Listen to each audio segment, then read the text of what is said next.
السلام عليكم ورحمة الله وبركاته. أسعد الله أوقاتكم بكل خير. رزقني الله وإياكم الفردوس الأعلى من الجنة، اللهم آمين.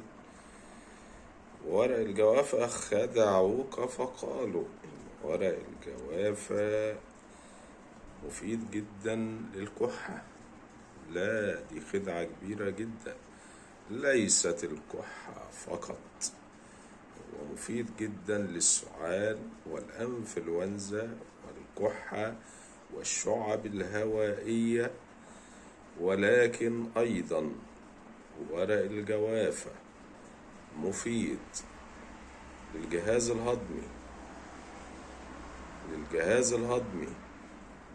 الجهاز التنفسي، مضاد للسمنة، مفيد لمرضى السكر، مفيد جدا ضد الفيروسات والبكتيريا الضارة.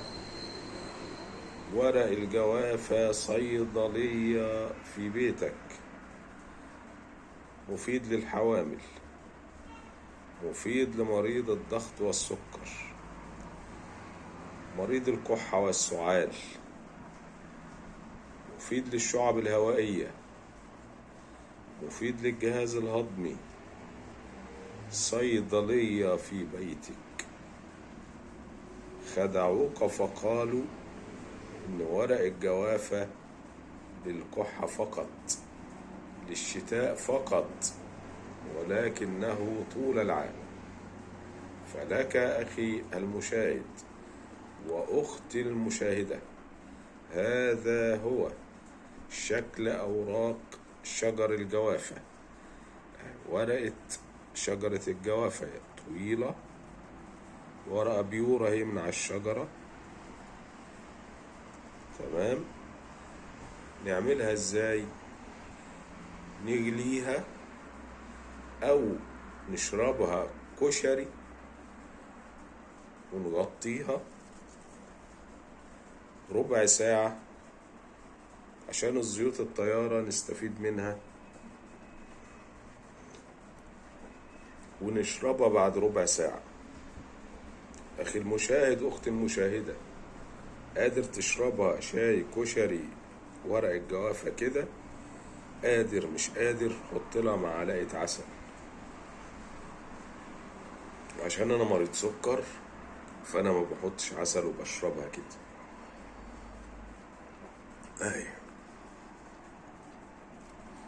مغلي ورق الجوافة مفيد جدا في تنظيم الأنسولين، مفيد جدا للجهاز الهضمي، موسع للشعب الهوائية، طارد للبرجم، مهدئ للسعال. وكمان بيعملوه للبشرة، معالج لحب الشباب، مفيد جدا للأسنان.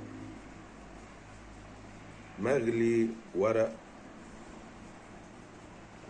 الجوافة، ورق بيور مع الشجرة، ممكن نجيبه وكمان نقطعه ونغسله كويس وننشفه ونشيله ونستخدمه على مدار العام. يكثر استخدامه في الشتاء. مغلي ورق الجوافة. إذن ورق الجوافة صيدلية في بيتك.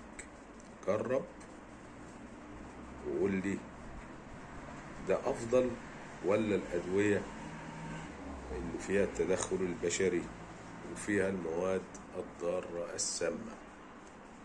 مغلي ورق الجوافة. تحياتي لحضراتكم، إلى اللقاء.